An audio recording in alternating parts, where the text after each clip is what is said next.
राजा येथे राजमाता जिजाऊंचा 428वा जन्मोत्सव सोहळा उत्साहात संपन्न।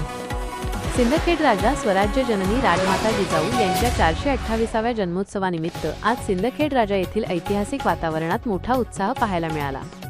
राजे लखोजी जाधव यांच्या ऐतिहासिक राजवाड्यात जिथे राजमातांचा जन्म झाला तिथे आज सकाळी मोठ्या थाटामाटात अभिवादन सोहळा पार पडला।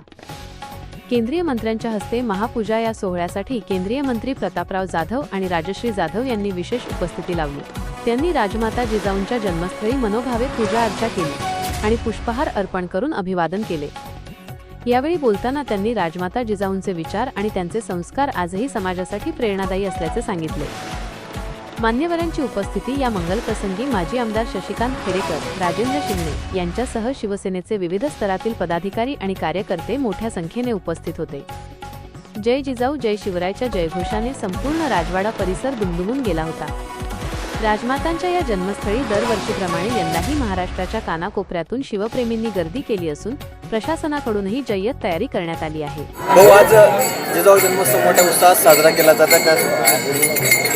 आज राष्ट्रमाता राजमाता जिजाऊ माँसाहेबांचा 428वा जन्मदिवस लाखोच्या संख्येनं संपूर्ण देशभरातून जिजाऊ प्रेमी माननीय छत्रपती शिवाजी महाराज प्रेमी मंडळी या ठिकाणी मोठ्या उत्साहामध्ये येते। विशेष करून महिला वर्गांचा सुद्धा मोठ्या प्रमाणे या ठिकाणी सहभाग असतो आणि खऱ्या अर्थानं हे आपल्या सिंदखेड राज्याचं बुलढाणा जिल्ह्याचं ज्याला आपण मातृतीर्थ जिल्हा जिजामातेच्या नावानं ओळखतो त्याचं हे वैभव आहे। आज 12 जानेवारीला हा जन्मोत्सव साजरा करत असताना आपण पाहत असाल की प्रचंड उत्साह या ठिकाणी पुरुषांमध्ये, महिलांमध्ये, तरुणांमध्ये, तरुणीमध्ये ओसांडून वाहताना आपण या ठिकाणी पाहतो। निश्चित जिजामातेचं आज दर्शन घेतल्यानंतर एक नवी प्रेरणा लोक या ठिकाणाहून घेऊन जातात आणि आचरणात आणायचा प्रयत्न करतात। आज या जिजाऊ जन्मोत्सवाच्या मी सर्वांना मनापासून खूप खूप खूप शुभेच्छा देतो। साहेब, या ठिकाणी सुविधांचा अभाव आहे आणि विकास झालेला नाही खंत जी आहे ही लखोजी राजे यांच्या वंशजांनी व्यक्त केली आहे। हे बघा, महाराष्ट्र सरकारनं सिंदखेड राजा विकास आराखडा मागच्या काळामध्ये जाहीर केलेला आहे आणि ही कामं वेगवेगळ्या विभागाकडे दिलेली आहेत। आपण पाहतो इथलच्या बऱ्याचशा वास्तू ह्या केंद्र सरकारच्या पुरातत्व विभागाच्या अधिपत्याखाली येतात, काही वस्तू राज्य सरकारच्या पुरातत्व विभागाच्या अधिपत्याखाली येतात, काही सार्वजनिक बांधकाम असेल, काही नगरपालिका सिंदखेड राजाच्या अंतर्गत कामं केली जातात।